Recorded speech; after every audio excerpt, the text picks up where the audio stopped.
हमें शरद ऋतु में 50 नई बसों का आवंटन हुआ है, जिनमें से 30 जनरल स्तर की हैं जो वातानुकूलित हैं और जिनका किराया साधारण बसों का 1.5 गुना है।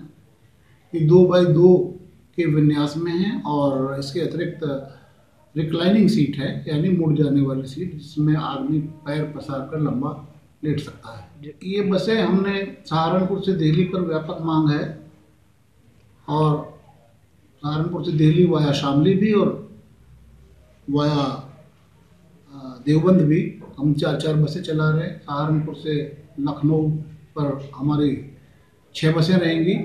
देहरादून से दिल्ली वाया मुजफ्फरनगर पर हमारा जो है संचालन 6 बसों का रहेगा। इसी प्रकार हमारी जो प्रतिष्ठित सेवाएं हैं चंडीगढ़ और शिमला, वो साधारण बसों चल रही है, उनको प्रतिस्थापित करेंगे। यात्रियों को इसका लाभ ये है कि जैसे सामने ऋतु है या गर्म ऋतु है तो उसका एहसास नहीं होगा, वो वातानुकूलित होगी।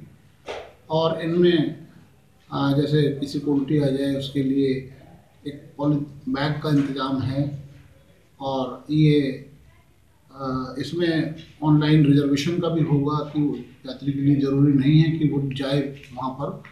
किराया साधारण बसों का 1.5 गुना रहेगा, जो लगभग ₹1.36 किलोमीटर आता है।